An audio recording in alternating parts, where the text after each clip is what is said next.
감사합니다. 우리 하나님 말씀 찾겠습니다. 여호수아서 3장 1절에서 17절까지의 말씀입니다.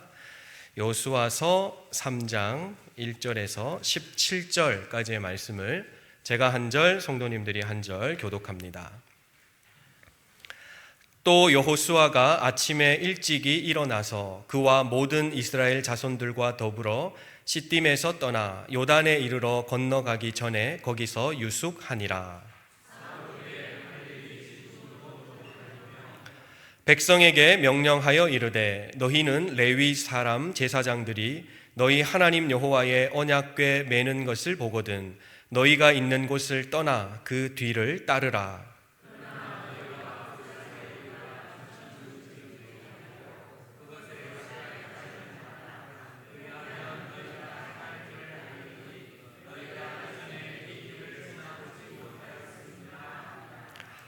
여호수아가 또 백성에게 이르되 너희는 자신을 성결하게 하라. 여호와께서 내일 너희 가운데에 기이한 일들을 행하시리라.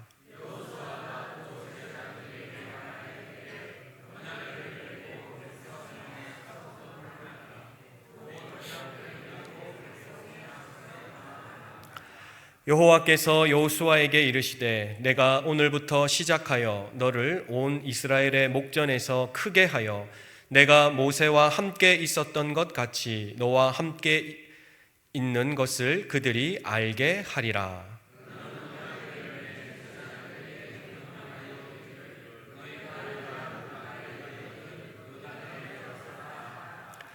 여호수아가 이스라엘 자손에게 이르되 이리 와서 너희의 하나님 여호와의 말씀을 들으라 하고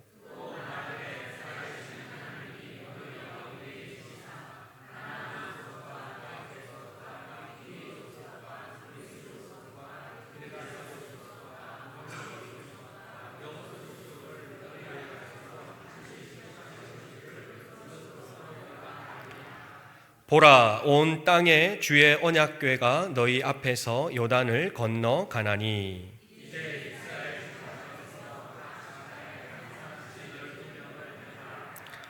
온 땅의 주 여호와의 궤를 맨 제사장들의 발바닥이 요단 물을 밟고 멈추면 요단 물 곧 위에서부터 흘러내리던 물이 끊어지고 한 곳에 쌓여 서리라.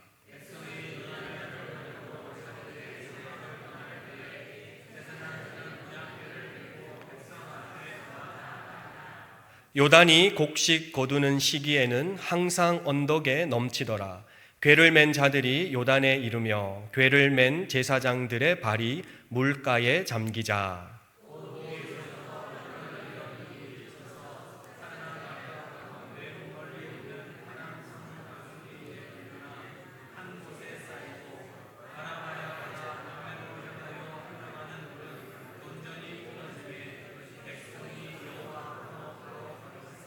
함께 봉독합니다. 여호와의 언약궤를 맨 제사장들은 요단 가운데 마른 땅에 굳게 섰고 그 모든 백성이 요단을 건너기를 마칠 때까지 모든 이스라엘은 그 마른 땅으로 건너갔더라. 아멘. 모르는 사람이 보면 야, 요단강 아직도 못 건넜냐 이렇게 말씀하실 수도 모르겠습니다만은 오늘은 드디어 건넙니다. 오늘 1절 말씀에 이 아주 중요한 시간과 장소가 언급되는 것으로 말씀이 시작되는데요. 먼저는 아침에 일찍 일어났다 합니다. 이제 이스라엘 백성들이 요단을 건너기 위해서 모든 채비를 다 마치고 아침 일찍 일어나서 막 건너려던 참입니다.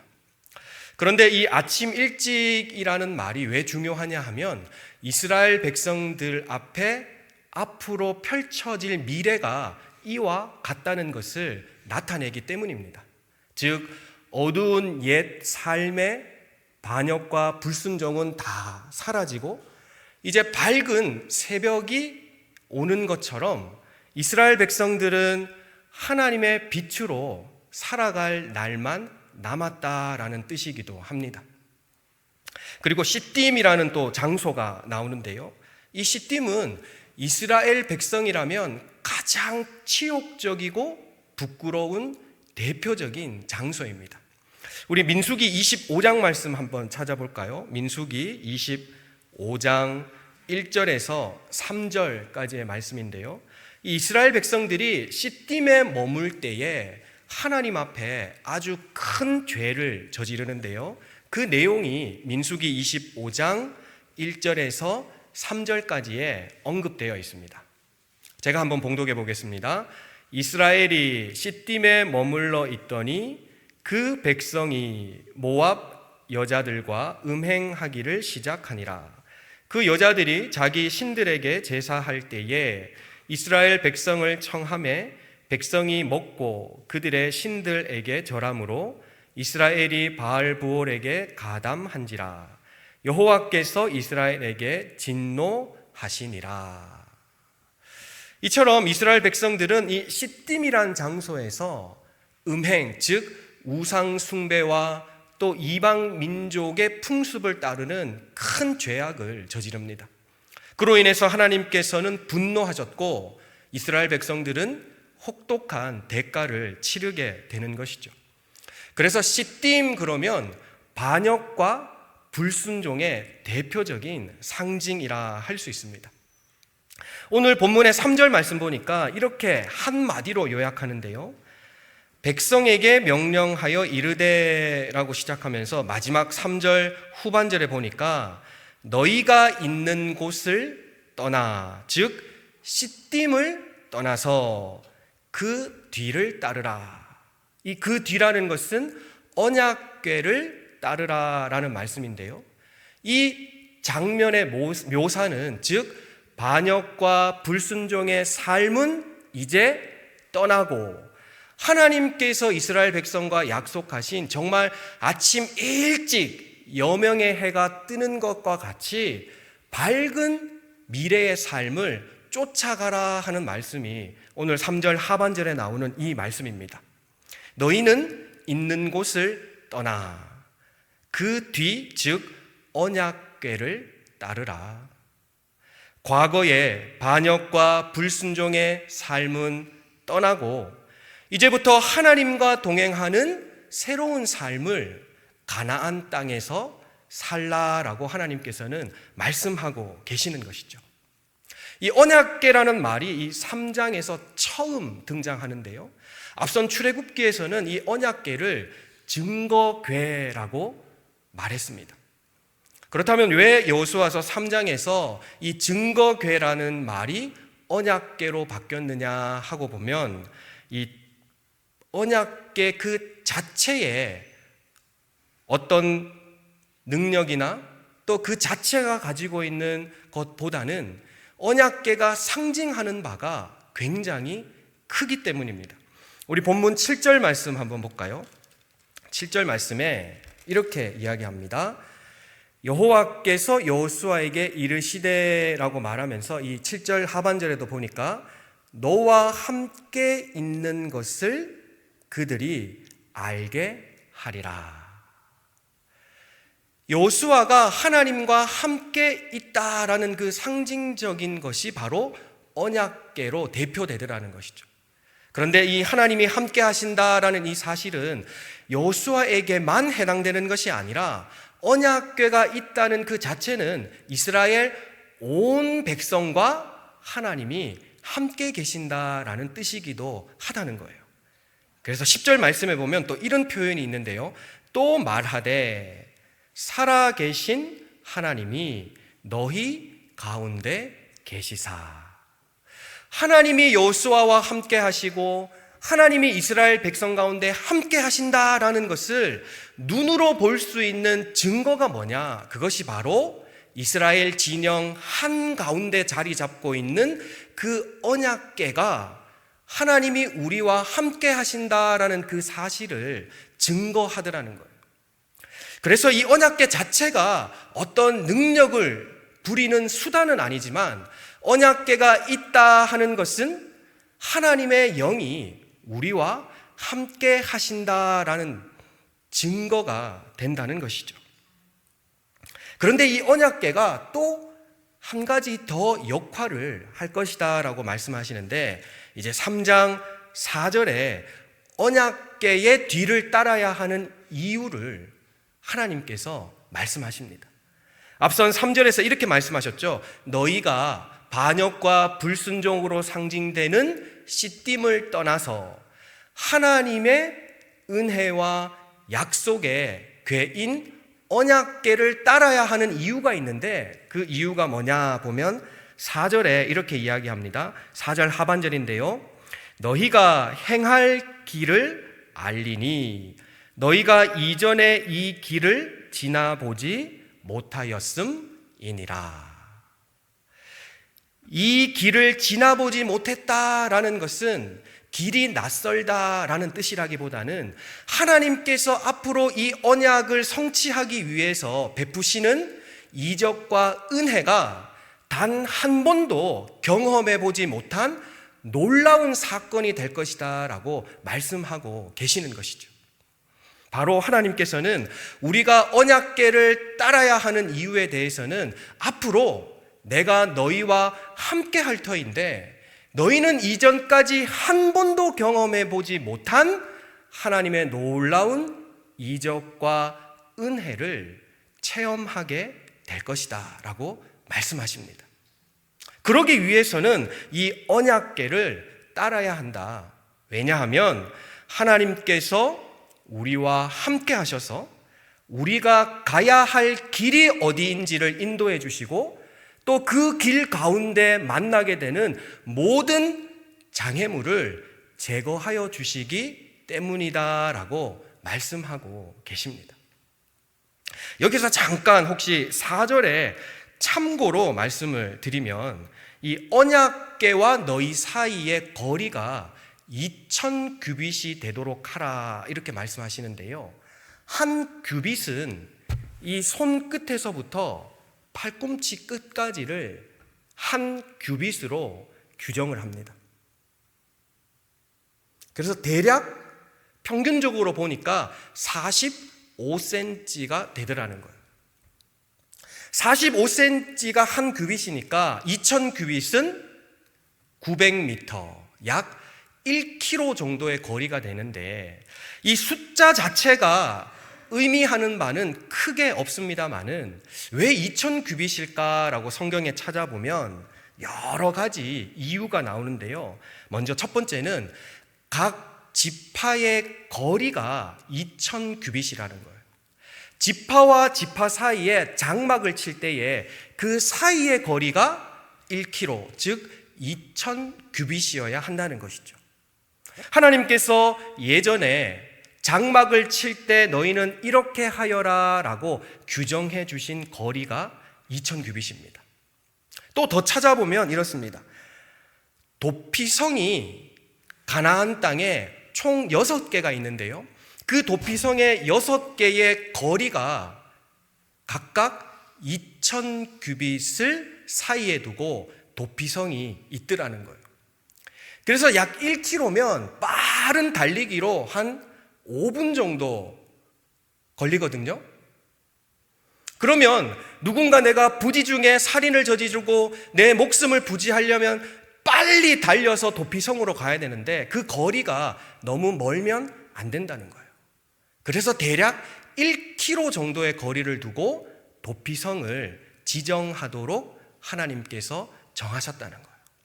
그리고 마지막으로 이 2000규빗이 안식일에 걸을 수 있는 최대한의 거리라고 합니다. 안식일에도요, 마음대로 걷지를 못해요. 최소한 아니면 최대한 1km까지밖에는 못 걷는다는 것이죠. 제가 왜 이렇게 설명을 드리느냐? 이 언약궤와 이스라엘 백성 사이에 2000규빗이라는 이 숫자가 큰 의미는 없지만 그것을 찾다 보니까 도피성이나 또는 지파 간의 거리나 또는 안식일에 걸을 수 있는 이 모든 것들이 신약에 나오는 예수 그리스도와 관련된 숫자더라 하는 거예요. 그리고 이 2000규빗이라는 것을 지형에 따라서 한번 보니까 이 요단강이 해수면보다 한 400m 낮다고 해요. 그래서 요단이라는 말이 내려가다라는 말의 뜻이거든요. 이스라엘 백성들이 지금 있는 이 시딤에서 요단으로 가려면 내리막을 쭉 내려가야 한다는 거예요. 그러면 이 이스라엘 백성들이 2000 규빗의 거리를 두면 이 언약궤가 앞서가는 것을 어느 누구나 다 볼 수 있는 거리가 1km 정도 된다고 합니다. 만약 평지를 간다면 저 앞에 누가 가는지 또 무엇이 어떻게 움직이는지 알 수 없지만 내리막이다 보니까 저 뒤에 있는 이스라엘 백성도 한 1km쯤 떨어져 가는 언약궤를 내리막길 위에서 보면 누구나 다 볼 수 있는 최소한의 거리라는 것이죠. 이처럼 이렇게 하나님께서 거리를 둔 이 2000 규빗이라는 것은 언약궤가 너희보다 먼저 간다. 너희를 앞세우지 아니하고 하나님께서 먼저 가신다라는 것을 어느 누구라도 볼 수 있도록 정해놓은 거리다라고 말씀드릴 수 있습니다. 즉 온 이스라엘 백성들이 저 멀리서 서 있다 할지라도 언약궤가 나아가는 그 모습을 보면서 야, 하나님께서 우리를 인도하시는구나. 하나님께서 우리보다 먼저 가서 우리가 들어가야 할 길을 예비하시는구나라고 이스라엘 백성들로 하여금 안심시키고 생각하게끔 했다는 거예요.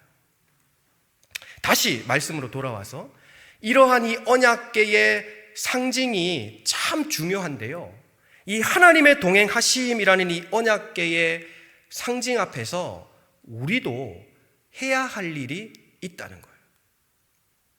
다시 말해서 하나님의 부르심에 응답하는 결단이 필요하다는 겁니다. 반역과 불순종의 삶을 잘라내고 하나님과 동행하는 새로운 삶을 시작하기 위해서는 너희가 결단해야 되는데 그 결단의 내용이 뭐냐? 5절에 보면 이렇게 이야기합니다. 여호수아가 또 백성에게 이르되 너희는 자신을 성결하게 하라 하는 거예요. 우리가 하나님과 동행하기 위해서는 한 가지 조건이 있는데요. 성결해야 한다는 겁니다. 왜냐하면 하나님 앞에서는 죄 지은 자가 온전히 설 수 없기 때문인 것이죠. 그래서 내가 거룩하니 너희도 거룩하라 하는 그 말씀처럼 하나님과 동행하는 삶의 첫 번째 조건은 우리로 성결케 해야 하는 조건이 있다는 겁니다. 그렇다면 이 성결이 뭘까요? 이 성결이라는 말은 거룩하다, 구별되다라는 단어인데요. 하나님의 백성답게, 하나님의 자녀답게라는 이 다운 모습을 갖추는 것이 성결이라는 거예요. 그러니 하나님과 동행하려면 너희도 하나님의 자녀다운 모습, 그리고 하나님의 백성다운 모습을 갖추어야 하나님과 동행할 수 있다는 것이죠. 이러한 원리는 신약에서 요한복음 15장 말씀에서 찾아볼 수 있는데요. 우리 요한복음 15장 말씀으로 한번 찾아가 볼까요? 요한복음 15장.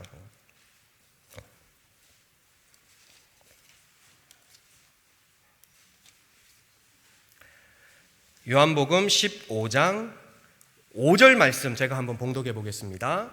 요한복음 15장 5절. 나는 포도나무요 너희는 가지라. 그가 내 안에 내가 그 안에 거하면 사람이 열매를 많이 맺나니 나를 떠나서는 너희가 아무것도 할 수 없음이라. 이 포도나무와 포도가지가 구분되는 게 아니잖아요. 어디까지가 포도나무고 어디까지가 포도나무의 가지인지 구분할 수 없듯이 우리가 하나님께 딱 달라붙어 있는 강하고 담대한 삶이라 하는 것은 어떤 것이냐? 바로 하나님이 거룩한 것처럼 우리도 하나님의 자녀답게, 하나님의 백성다운 모습을 갖추어야 한다는 것이죠. 이러한 원리를 요한복음에서는 그가 내 안에, 내가 그 안에 거하라라는 말로 표현하고, 포도나무 가지가 딱 구분되지 않고 달라붙어 있는 형국을 말하고 있더라는 거예요. 이처럼 너희 자신을 성결케 하라 하는 말은 바로 포도나무와 그 가지가 구분되지 않듯이 여호와를 나의 하나님으로 삼는 믿음으로 결단하고 그 주시는 말씀으로 살아가는 열매를 맺으라 하는 말씀과도 같은 것이죠. 우리는 하나님의 성품의 DNA를 가지는 하나님의 자녀로 살아가야 한다는 것입니다. 그것이 바로 선결이요, 앞선 3장 1절에서 말했던 것처럼 반역과 불순종의 삶의 모습을 버리고 새롭게 여명이 비치듯 하나님의 삶으로 살아가라 하는 것이 바로 성결한 삶이다라고 이야기하고 있습니다. 바로 이렇게 성결한 삶을 갖춘 이스라엘 백성들은 이제 언약궤를 따르기로 결단하는데요. 그런데 가끔 이 결단이 우리로 하여금 참 힘들게 하곤 합니다. 왜냐하면 이 결단은 곧 새로운 삶을 향한 믿음의 순종에 대한 도전이거든요. 도전이라는 말 자체가 그런 것 아니겠습니까? 그냥 쉽게 얻어지는 것이 아니고 수많은 노력과 시행착오 끝에 얻어지는 것을 우리가 도전이라고 하듯이 믿음으로 결단하고 말씀으로 순종하는 이 선결의 삶은 그냥 얻어지는 것이 아니라는 거예요. 왜냐하면 온갖 안팎의 방해들이 우리를 가만두지 않기 때문입니다. 순순히 따르기에는 녹록치 않은 상황이 우리를 주저앉게 만들기도 하고요. 또 현실적으로 봤을 때는 넘을 수 없는 장애물이 우리가 하나님의 자녀가 되는 첫 발을 내딛지 못하게 만들기도 합니다. 우리 이런 핑계를 참 많이 대기도 하고 또 듣기도 하는데요. 이러한 믿음의 도전이 어려운 이유를 이 14절 말씀에서 이렇게 표현합니다. 3장 14절 말씀 보면 이 이야기를 어떻게 하느냐? 백성이 요단을 건너려고 자기들의 장막을 떠날 때에 제사장들은 언약궤를 메고 백성 앞에서 나아가니라. 즉 믿음으로 말씀에 순종하는 그 성결의 삶이 곧 언약궤를 따르는 것이다 라고 비유한다면 그 언약궤를 따르기에 앞서서 해야 될 것이 있는데 뭐냐 하면 자기들의 장막을 떠나야 한다는 거예요. 그런데 이 장막을 떠나다 할 때 이 떠나다는 단어가 동사인데요. 어떤 뜻이냐 하면 우리 텐트, 장막 칠 때 그 장막이 잘 고정되게 하도록 무엇을 박죠? 큰 말뚝을 사방 가장자리에 박는다는 거예요. 그런데 장막을 떠날 때라는 이 떠나다라는 동사의 뜻이 깊숙이 박혀 있는 장막의 말뚝을 뽑는다라는 뜻이라는 거예요. 그러니 얼마나 어렵습니까? 오랜 동안 머물러 있던 이 안전하다고 생각된 거주지의 장막의 말뚝을 뽑는 것이 여간 쉬운 일이 아니더라는 거예요. 그러니 너희가 언약궤를 따르기 위해서는 제일 먼저 해야 할 일이 있는데 너희의 삶의 말뚝을 뽑아내라. 이 말씀을 하고 계시더라는 거죠. 아까도 도전이다라고 말씀드렸는데요. 우리가 성결한 삶, 믿음의 결단을 위해서는 거저되는 게 없습니다. 마치 장막에 박힌 말뚝을 뽑아내듯이 우리의 수고와 지속된 노력이 없으면 결코 신앙은 성장하는 법이 없더라는 것이죠. 여전히 우리는 옛사람의 관습으로 돌아갈 뿐이더라는 거죠. 그 장막이 얼마나 깊게 박혀 있는지 그것을 뽑아내지 않고서는 결코 언약궤를 따르려고 하다가도 다시 되돌아오고 마는 실수를 저지르라는 것이죠. 그러니 오늘 14절 말씀에서 너희가 언약궤를 따르기 위해서는 너희 삶의 오랜 시간 동안 깊이 박혀 있던 말뚝을 뽑으라라고 이야기하십니다. 아마 내 내적인 성결을 이야기하는 것이겠죠. 그런데 이뿐이면 얼마나 좋겠습니까? 그런데 이 도전을 방해하는 또 하나의 요소가 있는데 15절 말씀에 이렇게 이야기합니다. 요단이 곡식 거두는 시기에는 항상 언덕에 넘치더라.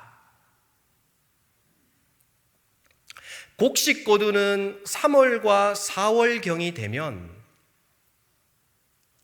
요단 강물이 불어나서 사람이 건널 수 없을 만큼 물살이 거세고 소용돌이 치는 시기가 되더라는 거예요. 우리가 주목해야 할 단어는 곡식 거두는 시기에는 항상이라는 말입니다. 우리 이런 말씀 많이 하죠. 어떤 믿음의 결단과 또 우리가 신앙적인 어떤 결단을 하려면 늘 자주 하는 말 중에 이게 있습니다. 지금은 시기가 좋지 않습니다. 요것만 해결되면 제가 열심히 교회에 나오겠습니다. 이것만 해결되면, 그리고 이 시기만 넘기면 조금 차분해질 때 제가 나올게요 라고 말하는 말들을 저도 하기도 하고 또 주로 듣는 이야기가 요 시기만 넘기면, 이것만 해결되면. 근데 우리가 주목해야 될 것은 항상이라는 단어예요. 다시 말해서 좋은 때는 없다.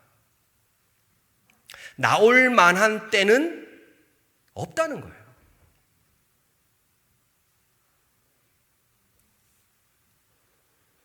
제가 여기 교회 분은 아닙니다만은 예전에 저희 권사님 댁을 신방을 해서 기도 제목을 여쭸는데요. 권사님이 우리 아들이 취직이 됐으면 좋겠다고. 주로 다 하시는 말씀이시죠. 그 취직만 되면 참 신앙생활 열심히 할 텐데 라고 말씀하시더라고요. 그래서 제가 열심히 기도했습니다. 제 기도 능력인지 모르겠지만 취직이 됐어요. 그래서 저 또 갔습니다. 야, 권사님 이제 취직됐으니까 신앙생활 열심히 하셔야죠.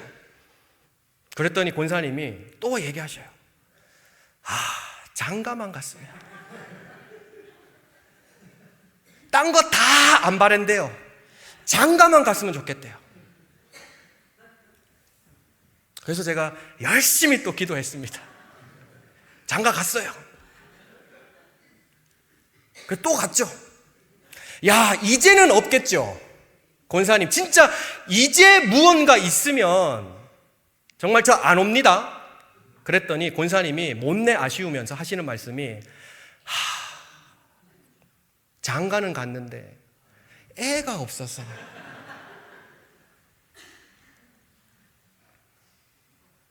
그래서 어떻게 했을까요? 열심히 기도했습니다. 그랬더니 하나님께서 그 가정에 쌍둥이를 주셨어요.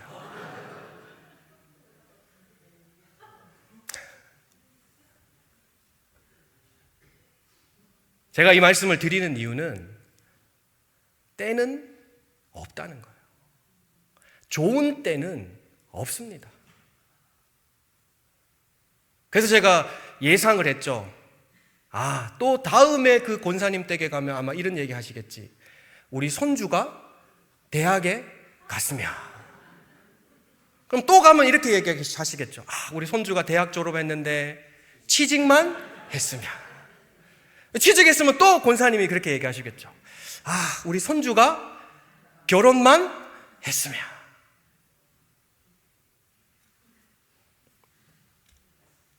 실화입니다.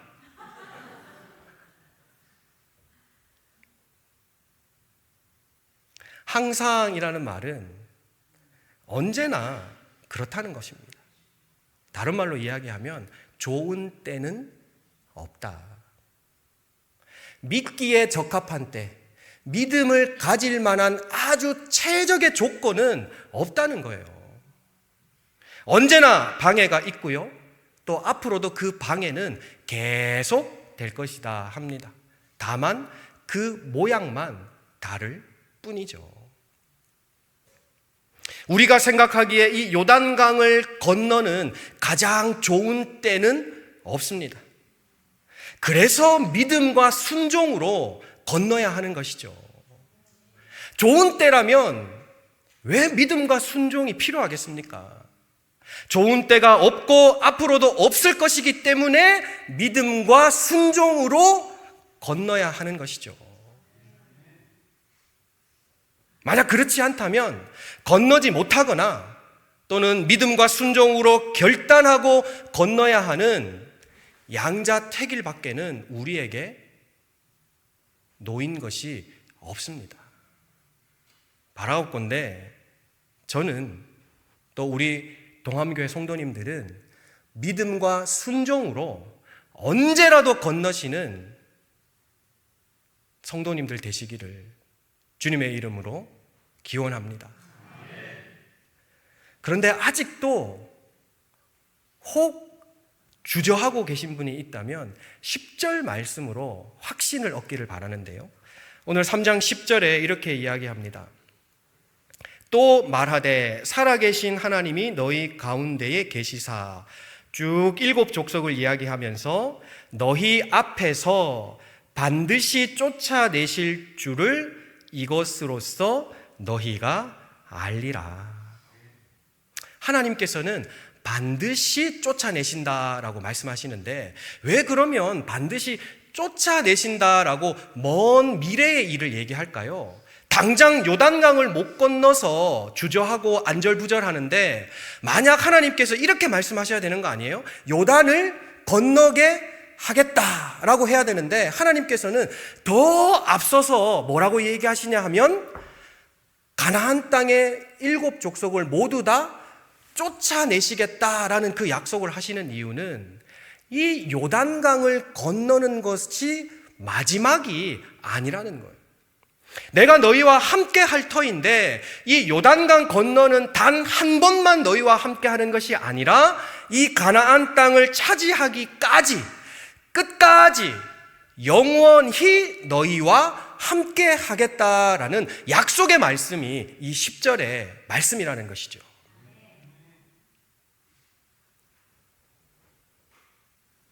바로 가나안 땅에 정착한 이후에 모든 삶을 다 포함해서 내가 너희와 함께 할 터이니 그 시작의 첫 발을 요단강 건너는 것으로 삼아라라고 말씀하고 계신다는 거예요.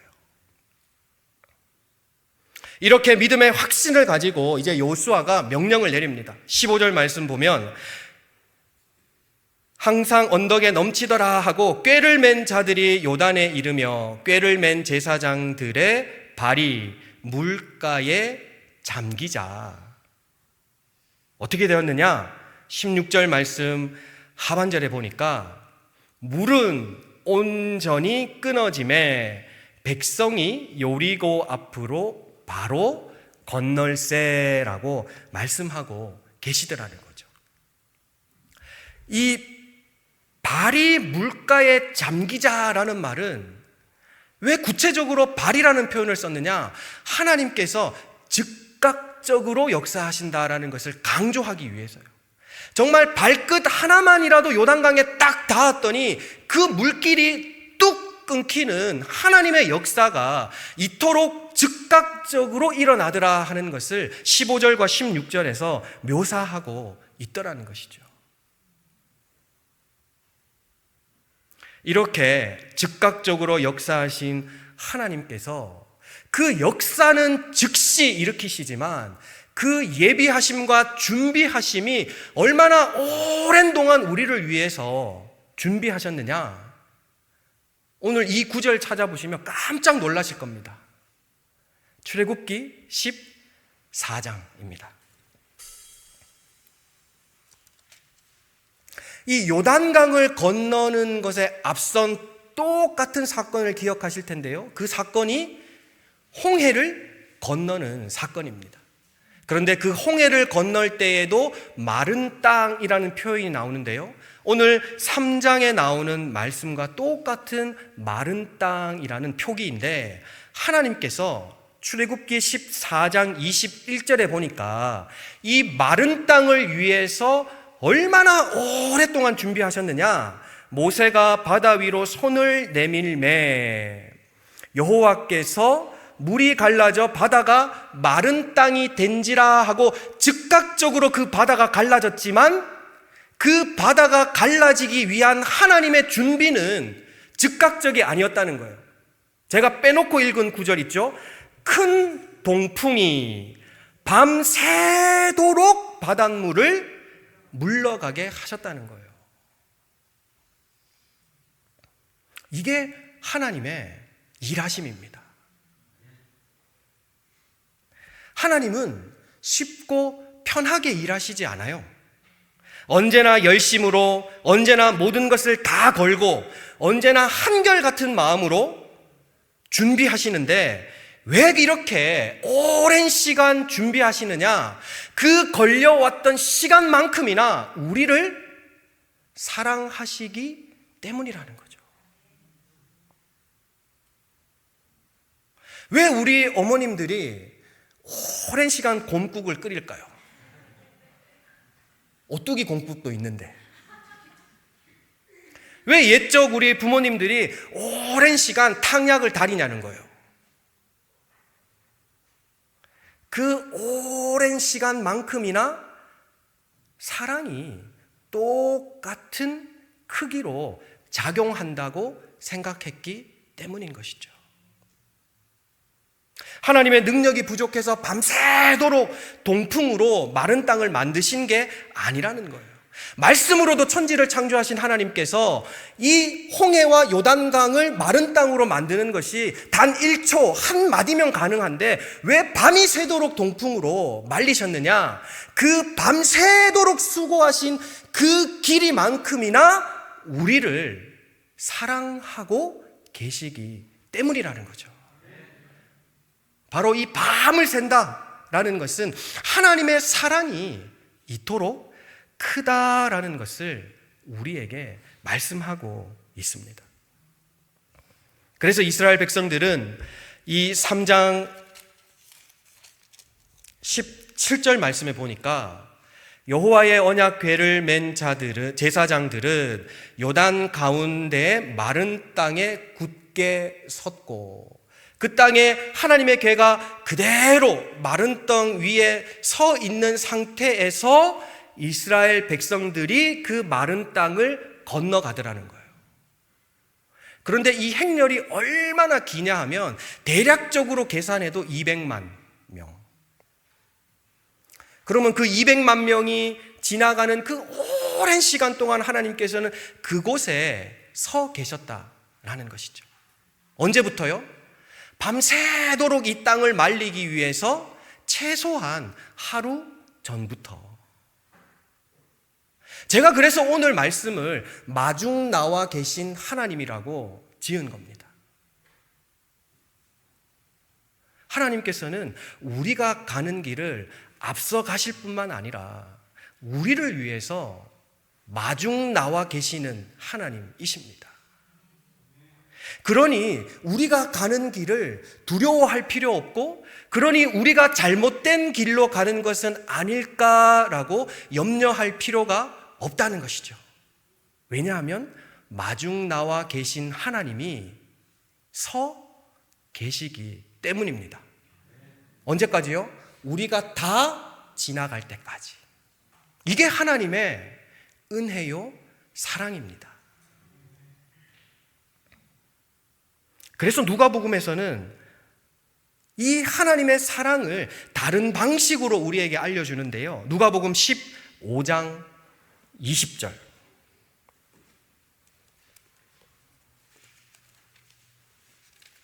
누가복음 15장 20절. 이렇게 마중 나와 계신 하나님을 누가복음에서는 이렇게 표현합니다. 이에 일어나서 아버지께로 돌아가니라. 그런데 그 아버지가 아직도 거리가 먼데 아버지가 그를 보고 측은히 여겨 달려가서 목을 안고 입을 맞추니. 언제 올지도 모르는 그 아들을 위해서 날마다 동구 밖에 나가서 아들이 오나 오지 않나를 지켜보신 이 아버지의 사랑이, 하나님의 사랑이요, 행여나 아들이 왔을 때 민망하진 않을까, 부끄러워하진 않을까 염려하신 그 하나님의 사랑이 이 아버지가 마중 나와 계신 걸로 누가는 표현하고 있더라는 것이죠.